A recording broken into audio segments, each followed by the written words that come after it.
aprender a questionar nossos sentimentos. Qual que é o nosso problema? A gente questiona a Bíblia. Ai, mas eu estou sentindo. E quem diz que esse sentimento é verdade? Quem falou que isso é verdade? Não, mas é porque se eu estou sentindo, gente, nem tudo que você sente é verdade. Fala comigo, sentimento é vento. O que é a coluna da nossa vida? 4 rapazes: Mateus, Marcos, Lucas e João. Fala comigo, os evangelhos são tudo que eu preciso. Tudo que eu preciso é na Bíblia. Está aqui na palavra de Deus. Então nós temos que cuidar das nossas emoções. Essa história que eu acabei de ler, o cara era um garçom. Fala comigo, garçom. Eu já fui garçom nos Estados Unidos. Trabalhei, na verdade, quando eu comecei a trabalhar lá, não prestava para ser garçom. Eu fui busboy. Busboy é o garçom dos garçons. Eu ajudava os garçons. Então os garçons serviam as mesas e eu servia os garçons. E no final da noite eles ganhavam gorjeta. Eles davam a gorjeta da gorjeta para mim, porque eu não sabia falar inglês direito. Eu chegava na mesa, não sabia. Então eles faziam o trabalho pesado e eu servia a eles. Então Neemias era isso. Qual que era a função do cara? Entregar a pinga do rei. Toma Coca-Cola, pega de novo. Toma, pega, toma, pega. Isso, acabou. Precisa de faculdade para isso? Um dia o cara chega lá para servir o rei e ele estava triste. Eu acho esse texto muito legal, que a Bíblia diz que o rei olhou para ele e falou assim: nunca te vi triste. Gente, hoje quase dá para falar o contrário: nunca te vi alegre. Você sempre com essa cara de demônio, sempre com essa cara de lamber o isopor. Nunca te vi dar um sorriso. Você sabia que crianças sorriem uma média de 300 vezes por dia, e adultos sorriem entre 20 e 30 vezes por dia? Mas tem gente que não está batendo nem a meta. Por quê? Sabe como é que eu começo? Às vezes eu penso em Jesus. Eu penso em Jesus olhando para a gente, falando assim: gente, eu estou meio chicotada demais, eu apanhei demais. Olha o meu povo. Será que... Eu não sei como é que funciona a cabeça de Jesus não, mas eu ia falar assim: acho que foi meio em vão o que eu vivi, porque eu vim para ser homem de dores, e o meu povo continua sendo um homem de dores. Que hora que eles vão dar uma risada? Que hora que a alegria vai voltar? Que hora que essa mulher cristã vai entender que não é um macho que vai fazer ela feliz? Que hora que os homens cristãos vão se alegrar, levantar de manhã, pegar um café da manhã e fazer um tintim assim comigo por causa de nada? Que hora o meu povo vai louvar e adorar o meu nome, independente das notícias boas ou ruins? Quem quer ter emoções saradas aqui? Eu quero ser uma pessoa conhecida por isso. Inclusive eu sou conhecido por isso. As pessoas falam comigo assim: Lucinho, suas risadas me sararam mais do que a sua teologia. Deus me deu uma risada de pica-pau. E essa risada, ela tem que continuar. Quando eu conheci a Patrícia, o apelido da Patrícia era Alegria. Então nós sempre fomos dois meio perturbados. E aí sempre eu falo com a Patrícia: Patrícia, quando a gente começa a ficar muito sério nós dois, tem alguma coisa errada. Nós não fomos feitos para ficar sério. Nós somos feitos para ser alegre. Nós somos feitos para sorrir. Nós somos feitos para vibrar. Cutuca quem está do lado e fala assim: ele vai falar o seu diagnóstico daqui de cima, olha lá. Aí o rei olhou e falou assim: se você não está doente, olha que a única coisa que o rei achava que se você não está doente, essa doença só pode ser essa tristeza só pode ser do coração. Ou seja, Neemias tinha uma estabilidade emocional tão grande a ponto do rei notar, a ponto do rei falar assim: você está triste e eu nunca te vi triste. Aí ele dá um motivo. Nisso aí agora eu vou falar: os homens ganham um pouco mais das mulheres. Você viu um homem triste? O que você está triste? Arranharam meu carro. Por que você está triste? Meu time perdeu de 2. Perdeu mesmo. Por que você está triste? Estou com dengue. Você fala com a mulher, por que você está triste? É tudo e é nada. Sabe, ai, eu não me sinto compreendida.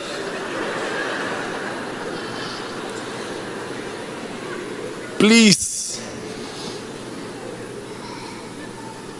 Então ele deu o motivo. A cidade onde os meus pais estão sepultados está em ruínas. Como é que eu vou ficar feliz? Ei, eu não vou dizer para você não ficar triste, não. Fica, mas quando você tiver um motivo real, para de fazer da tristeza o seu modo de vida. Não, pastor, eu sou ansioso por natureza. Você acha isso bonito? Não, porque já foi assim. Vou citar de novo o versículo do meu pai. Meu pai criou. Meu pai é um homem muito sábio. Meu pai fala comigo: meu filho, o problema não é ser feio, o problema é achar bonito ser feio. Isso devia estar na Bíblia. Porque muitos de nós somos depressivos e acham bonito. Muitos de nós somos ansiosos e acham bonito. Muitos de nós estão vivendo uma vida desequilibrada e achamos assim o máximo. Você sabia que eu tenho transtorno? Amor, deixa eu te dar uma notícia aqui. Um psiquiatra amigo meu falou assim: Lucinho, 85% da população tem alguma forma de transtorno. Quando você fala com alguém assim, eu estou com transtorno, sabe o que você está falando? Sou normal. Sabe o que choca a gente hoje? A pessoa que vira e fala assim: pastor, eu quero conversar com você. O que foi? Eu estou bem. Não. Pode falar a verdade. Você vai matar quem? Então você quer chamar a atenção de alguém, não é falando que está depressivo, não é falando que está ansioso, é quando você deixa a verdade do Evangelho mudar sua mente, suas emoções, e começa a viver pelo aquilo que a palavra ensina, por mandamento e não por sentimento. Eu estou pregando essa mensagem porque eu já sofri muito nessa área, tenho visto muitas pessoas sofrendo, e eu quero te apresentar alguns motivos pelos quais as pessoas têm sofrido tanta instabilidade emocional. E de instabilidade eu entendo, porque eu pego avião toda hora. Então o último avião mesmo que eu peguei, eu entrei no avião e eu, a fim de tomar uma água, a luzinha não apagava de jeito nenhum, e o trem balançando, e eu pensando: Jesus, que eu tenho um pacto com Jesus, só morrer depois que a minha mulher não poder mais casar com mais ninguém. Porque é muito. Eu no céu sabendo que tem um outro cara lá de roupão usando minhas cuecas, não pertence a Deus não. Então depois que ela já não tiver mais condições, aí Jesus me leva. Mas não é assim? Os homens concordam comigo? Fala um amém aí. Não.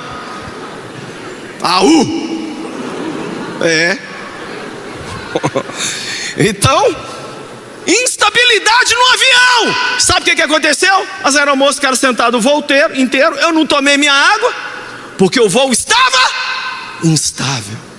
Coisa pior do mundo é uma família, 4, 5 pessoas, instável, arrebenta todo mundo.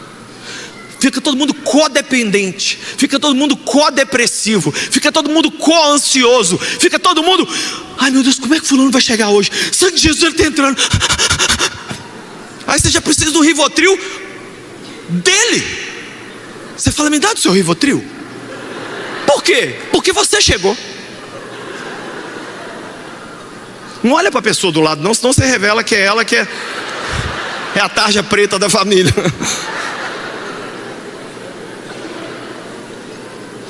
Alguns motivos pelos quais nós não estamos estáveis emocionalmente. Primeiro, porque as pessoas não se conhecem. Você precisa conhecer você. Você sabe quem é você? Vou te dar um exemplo. Judas não sabia quem ele era. No dia que Jesus chamou Judas e falou assim: Judas, eu queria que você assumisse a tesouraria da minha igreja. Judas tinha que falar assim: Senhor, vem cá, só um pouquinho, rapidinho. Eu tenho um probleminha com dinheiro. Eu gosto de subtrair coisas. Me põe no estacionamento. Mídia. Qualquer coisa.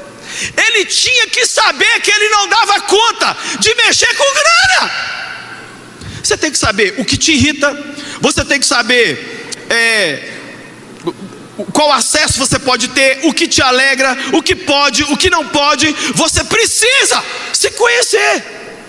A máxima, conheça-te a ti mesmo, ela é muito importante. Por exemplo, eu levei anos para eu descobrir que eu detestava barulho de telefone. Qualquer barulho. Podia ser hino, corinho, Fernandinho, podia ser que fosse.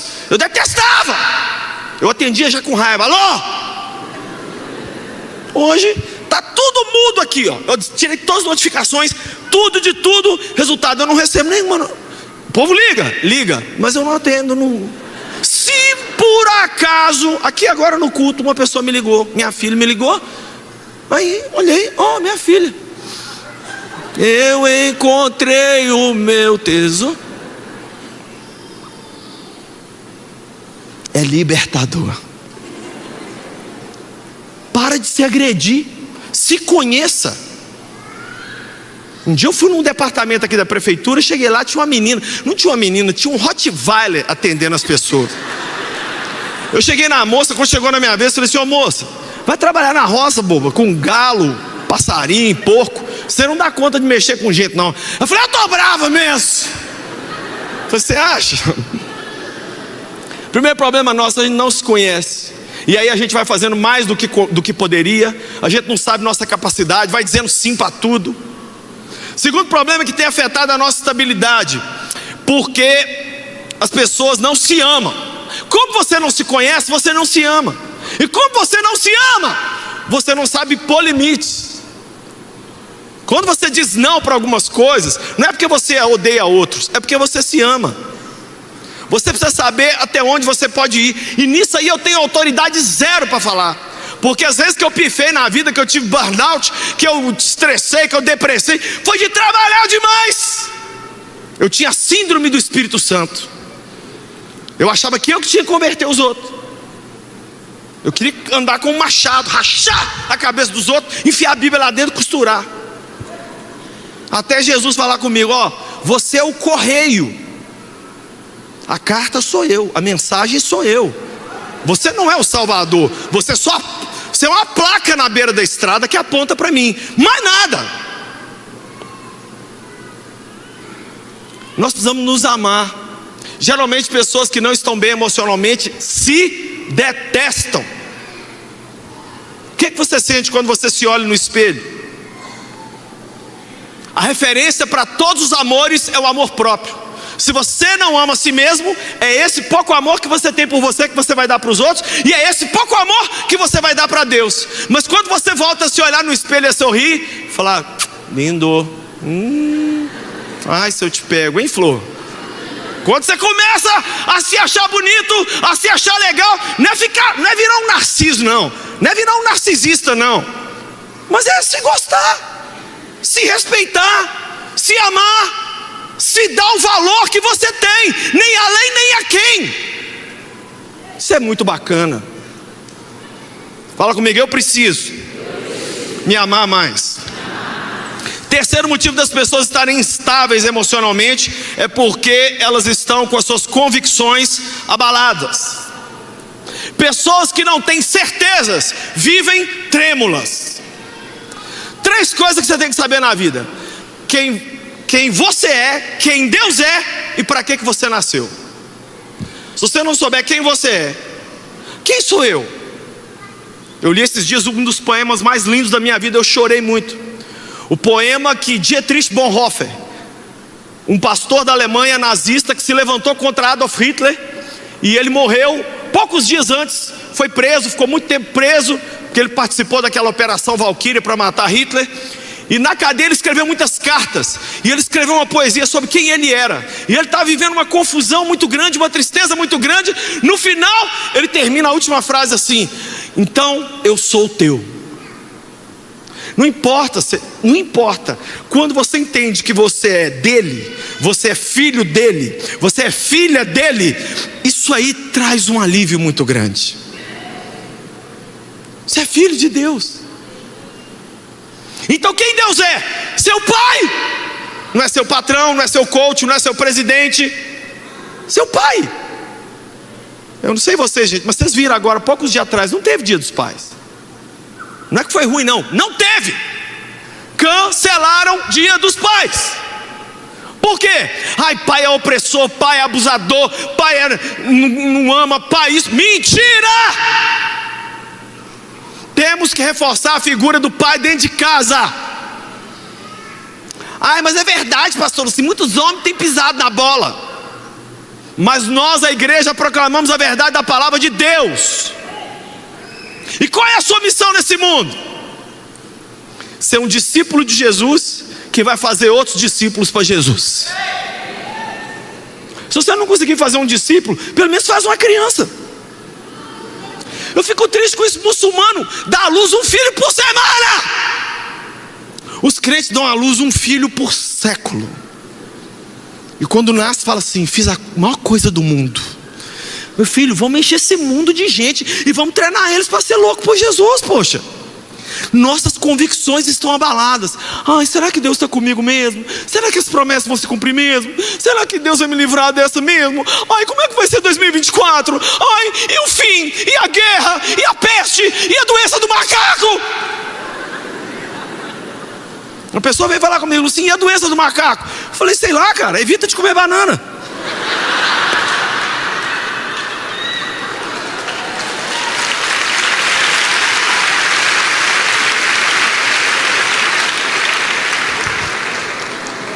O que mais deixa a gente com as emoções instáveis? Se comparar aos outros. Você quer morrer? Eu vou te dar uma dica para você morrer. Fica no Instagram. Eu li ontem: basta 8 minutos no TikTok para a mulher brasileira se sentir diminuída. Os estudiosos viram que 8 minutos só no TikTok você fala assim: eu não tenho esse corpo, eu não tenho esse cabelo, eu não tenho esse bumbum, eu não tenho nada. Até quando a mulher brasileira vai ser medida por isso? O padrão de beleza que é imposto para uma mulher não é difícil, é impossível de ser atingido. Impossível. O que nós vamos ter que fazer? Melhor o que der para melhorar, mas no mais, se aceitar e ser feliz. Os homens já fizeram isso, vocês notaram como é que descambou tudo? Olha aí, cada um que parece o cruzamento do Tiririca com o Ronaldinho Gaúcho. E o mais impressionante é um tanto de mulher bonita casado com uns homens que parece estar do avesso. Só mulheres deveriam ser legistas, porque só elas conseguem ver beleza interior.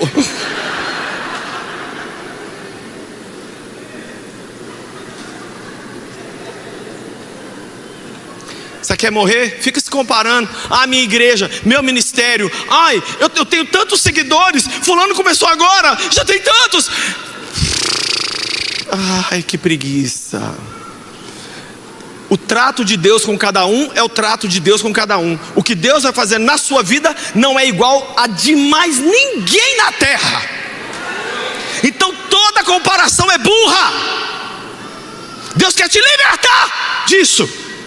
Olha o carro de fulano, olha o carro de ciclano, olha isso, olha aquilo. Calma. Calma. O nosso problema é que a gente só compara com gente melhor. Vai aqui no hospital aqui de oncologia infantil, vai lá, entra lá e vê as criancinhas lá de 5 anos desenganada. Você vai parar com esse chororô seu? A gente só fica olhando o povo em Dubai. Falar nisso, nós abrimos agora a Lagoinha Dubai, hein? Olha aí.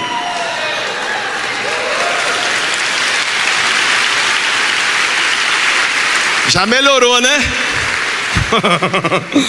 Eu tô te vendo, hein? Jesus também.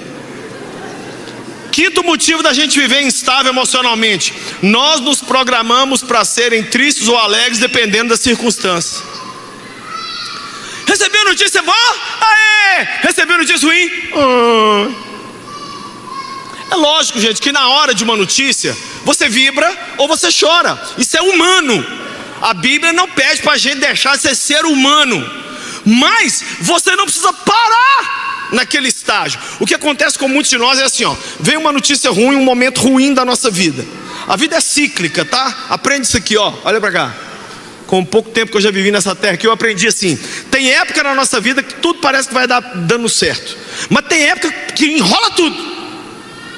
Calma, na época que enrolar tudo, manter essa boca fechada e essa língua quieta. Só abre ela para orar. Ai, onde está o Senhor? Deus me abandonou. Não deixe Satanás manifestar, não. Fica calmo. Veio bênção, aproveita. Mas no mais a vida é isso mesmo. Quando vier momentos difíceis, aprenda a buscar o Senhor. É no vale que a gente conhece o Salvador. Ainda que eu ande pelo vale da sombra da morte. Mas o problema da gente é que a gente, ao invés de passar pela luta, a gente para na luta. É hora da gente fazer as pazes com o deserto. Deserto nem sempre é ruim. João Batista viveu a vida inteira no deserto. Sabe que dia ele morreu? O dia que ele pôs o pé num palácio, arrancaram a cabeça dele. Ah, eu quero palácio. Vai lá. Vai lá que tem um cara com a espada lá te esperando na porta. Deserto é bom. Deserto tem pão caindo do céu. Deserto tem anjo. Deserto tem Moisés. No deserto seu sapato não gasta, sua roupa... Vocês já pararam para prestar atenção que o povo não fez roupa? A roupa foi crescendo junto com eles durante os 40 anos.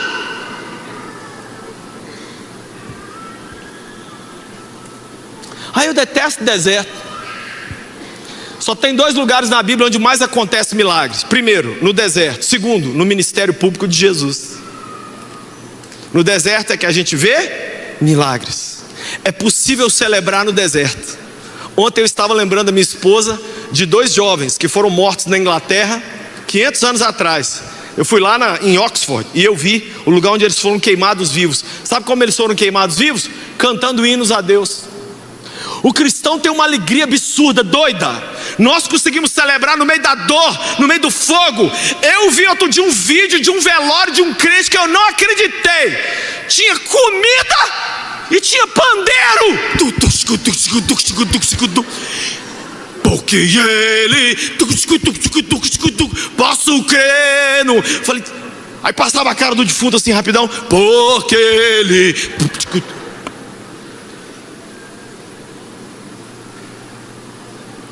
Muitos de nós perdemos a capacidade de vibrar até com o que é bom, que dirá com o que é ruim. A gente, posso falar a verdade, que a maioria de nós está? Nós estamos tão assim, que a gente fica torcendo para as coisas piorar. Não, piora mesmo. Ai, estou sofrendo, bate mais. Ai, ai, lelele, ai, lelele, ai. Chega uma boa notícia, sabe o que muitos de nós fazemos?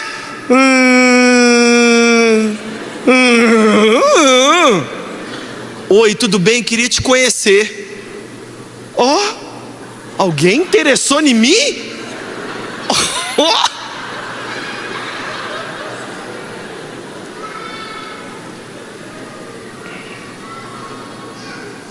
Você sabe por que a gente está tão instável? Por pecar e não se arrepender. Tom Jobim, grande poeta brasileiro, dizia: é impossível ser feliz sozinho.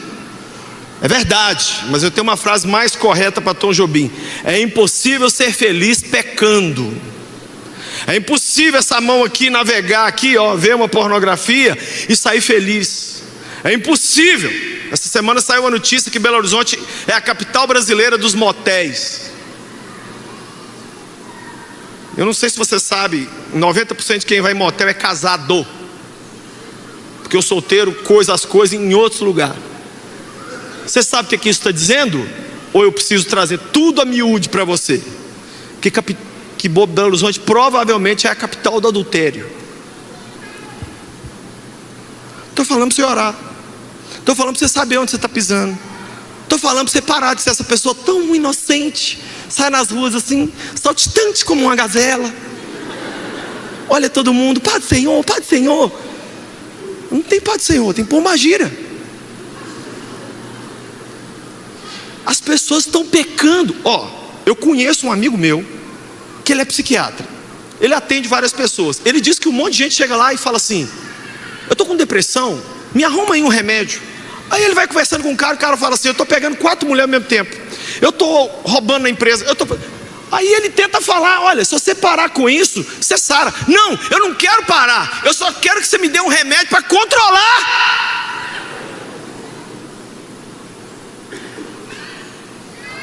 Amigão, nós vamos ter que parar de pecar. Nós vamos ter que parar de falar mal dos outros. Nós vamos ter que parar de ter inveja. Nós vamos ter que parar de mentir. Nós vamos ter que parar de ter pensamentos sexuais. Esse motel aqui, ó, é o pior que existe. Esse motel aqui tem que fechar. Nós, se quisermos estabilidade, o salmista Davi disse: enquanto eu calei meu pecado, os meus ossos tremiam dentro de mim. O cara começou a ter mal de Parkinson, começou a derreter os ossos por causa de pecado. Está diretamente ligado, pecado a adoecimento emocional.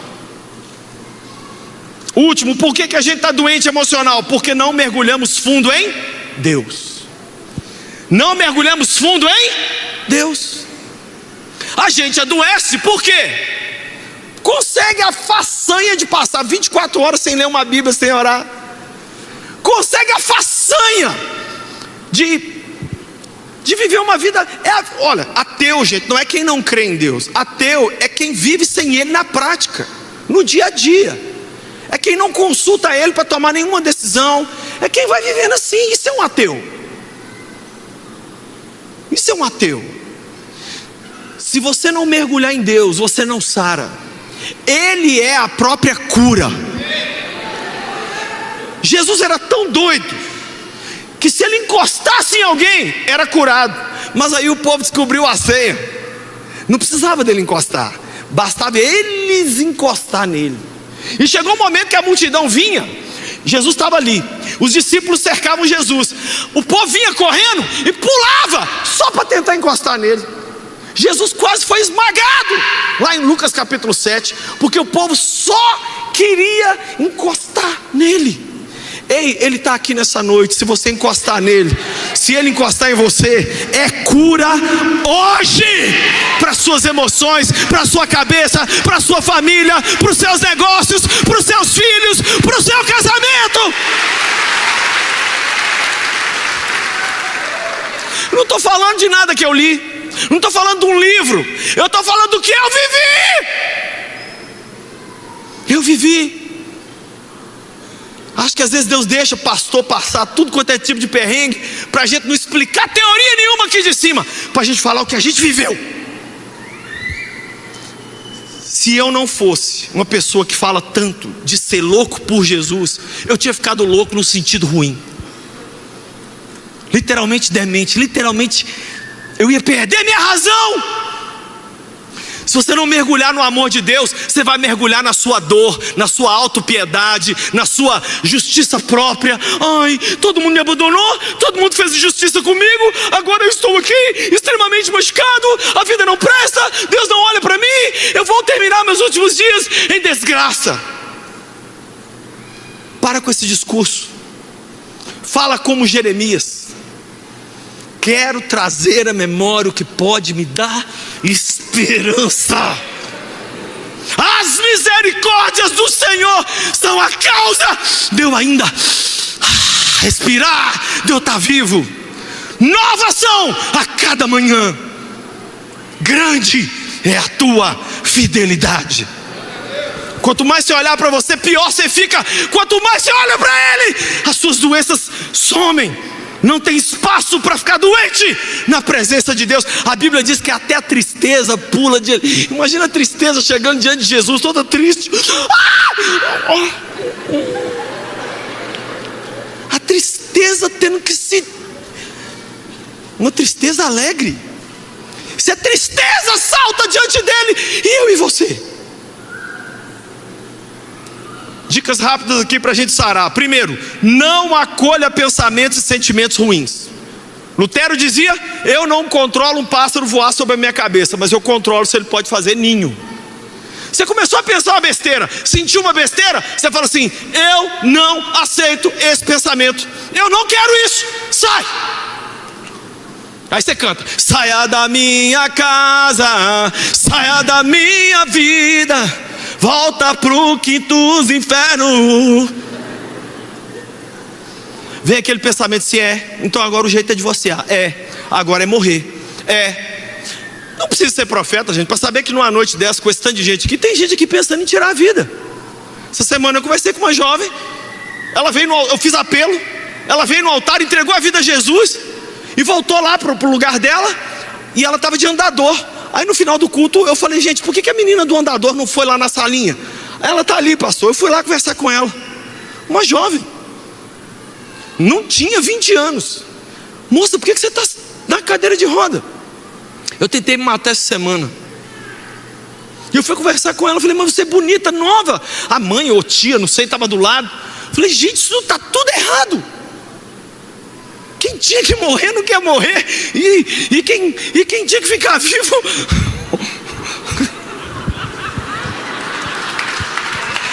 Oh Deus, obrigado por me livrar de mais um processo. Que às vezes quase a gente fala o nome, né? Não pode falar não, né? Amém. Vamos ensinando, gente, vamos ensinando aí, que a gente vai... Eu falei com vocês que eu sou a boca meio reganhada. Mas a menina nova! Falei: menina, sabe qual vai ser seu trabalho daqui pra frente? Ajudar outras Thaís como você. Você vai ajudar outras moças. Eu falei: porque você sou eu. Ontem eu escrevi mais de 100 bilhetes suicidas. Eu estou te ajudando e você vai ajudar outros que querem morrer lá na frente. É mesmo? Falei: Jesus está te comissionando hoje para cuidar de outros. Sabe, você que sofre nas emoções, Jesus vai te usar para estabilizar a mente de um monte de gente triste por aí, para acalmar um monte de gente ansiosa. Aqui, para de andar com esse diagnóstico, de ficar falando: eu sou depressivo, eu sou ansiosa. Sabia que eu tenho transtorno?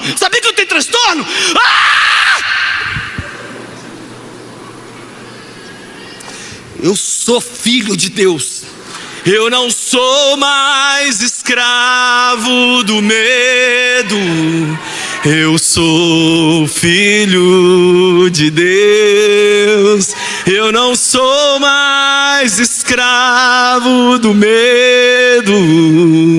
Eu sou filho de Deus. É isso que nós somos. Segundo, peça ajuda de profissionais se perceber que está adoecendo. Tem gente, pastor antigamente era pedreiro, era advogado, assentava lajota, expulsava demônio, entendia tudo de política. Agora hoje, finalmente, nosso pastor estamos entendendo até onde a gente pode vir, e a gente faz a nossa parte e passa para outro aquilo que não é a nossa competência. Então, se você está sentindo assim: cara, eu não estou bem, mas se eu fizer terapia, o que as pessoas vão pensar? Faz assim para as pessoas, Você vai ficar doente em nome da sociedade? Que manda a sociedade plantar batata. E se as pessoas souberem que eu estou tomando um remédio de tarja preta? Toma mesmo, no meio de todo mundo assim: que chegou a hora do meu compromisso. Está doente? Estava, agora eu já estou melhorando. Nossa, mas o que deu em você? É o que dá em todo mundo. Convivi com muita gente como você aí. Pifei.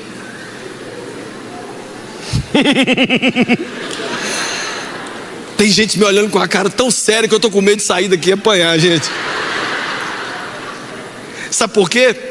Vocês estão olhando para um cara que foi sarado.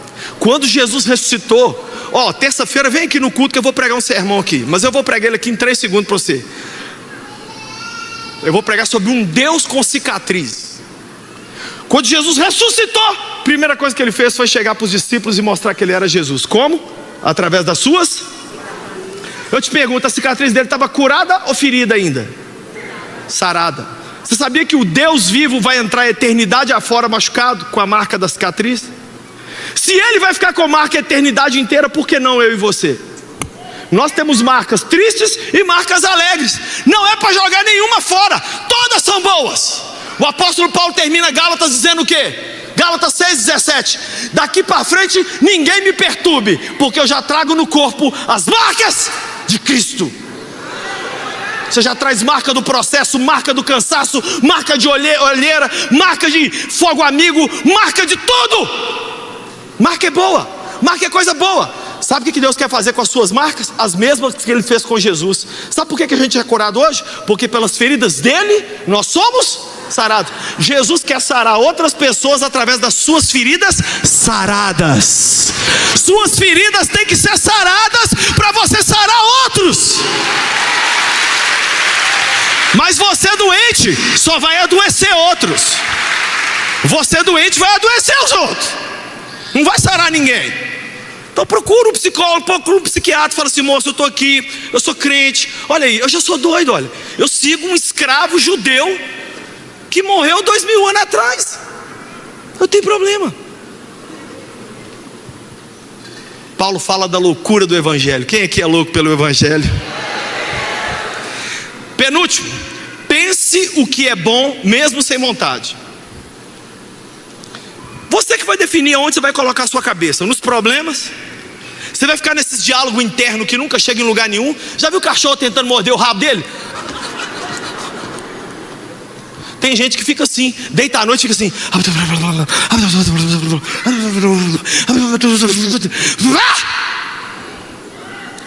Posso te dar uma dica? Transforme isso em oração. Você está conversando com... tem um ditado aqui em Minas que eu amo: para que conversar com palhaço se eu posso conversar com o dono do circo? Você está conversando com o palhaço, que é você mesmo. Se você tivesse solução para o seu problema, já estava solucionado. Você tem que falar com quem tem poder para solucionar. Jesus, eu vou dormir aqui agora. Amanhã, os BO de amanhã já me espera cedo, Jesus. Mas eu vou deitar em paz, está tudo na tua mão. A tua palavra diz: lançando sobre ele toda a vossa ansiedade, porque ele tem cuidado de vós. E eu vou dormir muito, vou babar aqui nesse travesseiro para a tua glória. E os anjos vão ver. E deita e dorme. E amanhã você resolve amanhã. Quem entende o que eu estou falando aqui? Para de trazer sofrimento de setembro, de outubro. Não! Vive o agora, vive hoje. Pense coisas boas. Deus está comigo. Olha o que a palavra dele diz: eu tenho planos de paz para você. Te dá um futuro e te dá alegria. Última coisa: convide o Espírito Santo para tocar a raiz dos seus problemas emocionais. Eu não conheço melhor terapeuta do que o Espírito Santo. A Bíblia diz que quando a terra era um caos, o que diz Gênesis 1:2? O Espírito de Deus pairava sobre a face das águas. Onde tem um caos, o Espírito Santo paira ali em cima, e ele vai pondo em ordem o caos. Sua mente está um caos, seus sentimentos estão um caos, sua vida emocional está um caos. O Espírito de Deus tem o poder de tocar lá na raiz. Às vezes a raiz, às vezes você está vivendo uma coisa que hoje, sei lá, uma jovem me procurou, falou: pastor, eu estou com problema, eu vomito tudo que eu como. Falei: eu vou orar por você, mas você vai procurar o fulano. Ele procurou, lá na terapia, sabe o que descobriu? O problema era com o pai dela. Gente, cada um de nós arrebenta num lado. Tem gente que a gente é afetado comendo demais. Tem gente que a gente é afetado comendo de menos. Tem gente que a gente é afetado começa a usar droga. Tem gente que começa a se cortar. Tem gente que cada um de nós vivemos nossas próprias tragédias, porque o pecado ferrou todo mundo. Então, na verdade, era para a gente viver doente, mas com Cristo é possível a gente experimentar uma paz que não tem explicação, uma paz que não depende das circunstâncias. O Espírito Santo pode te levar lá na presença do Pai hoje e te sarar. Quem quer ser sarado aqui hoje? Quem quer ser sarada? Eu quero, eu preciso. Eu descobri que se eu não sarar, eu adoeço todo mundo, e eu não posso adoecer ninguém. Eu tenho que curar as pessoas. 250 anos atrás, os Estados Unidos estavam para acabar. Estava acontecendo uma guerra do sul contra o norte, a guerra da secessão. E o presidente na época chamava-se Abraham Lincoln. E naquela época, se o soldado fizesse alguma coisa errada, ele era condenado à morte. E um soldado recebeu o recado que a mãe dele estava morrendo. Ele correu para atender a mãe e voltou para a guerra. Quando ele voltou para a guerra, o comandante dele achou que ele tinha desertado e decretou pena de morte para ele. O irmão desse soldado, que também era soldado, falou assim: não, ele foi socorrer minha mãe e já voltou, ele não estava desertando.